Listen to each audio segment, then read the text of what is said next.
apspiesies. Muguras smadzenes atrodas šeit.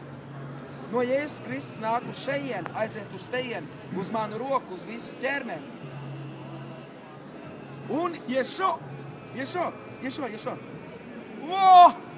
Lūdzu! Dzīves pierādījums. Tātad viss, kas ir slim pie manis.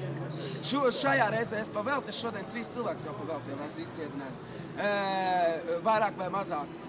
Viss, kas ir slim, droši pie manis. Lūk, šis cilvēks ir tīrs pierādījums Jēzus Kristus esamībai. Jēzus Kristus ir bijis pirms 2000 cik tur tiem gadiem. Viņš ir dzīves pierādījums. 2013, ne 12. Kurš? 12. Nē, viņam 36. 36. Mīnus 20.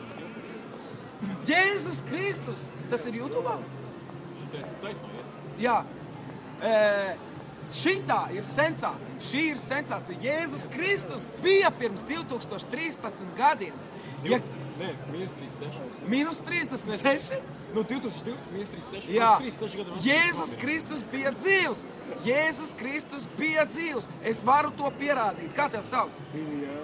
Viņu sauc Ilja. Es esmu Mārtiņš. Šo krustiņu es dabūju no viena mācītāja. Es garīgā veidā apmainīju sirdis, un es tagad dziedinu.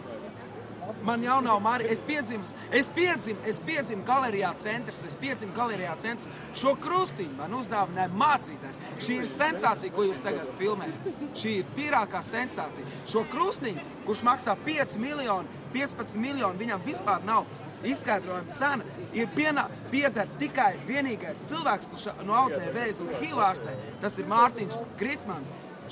Viens video ir YouTube, kur no vēders sāpēm es ņēmu ārā. Un tur bija ar skaidriem lieliem burtiem uzrakstīts, ka vairs nesāp. Mīļās dāmas, ja jums ir problēmas ar rošu un vadiem, es ceru, ka nav droši pie manis. Šis cilvēks var apstiprināt to, ka no sākuma viņš cēla kāju šādi. Un tagad ты поднимаешь ногу, так, покажи еще. Nu, вот, lūdzu, Jēzus Kristus bija pirms 2000 mīnus 36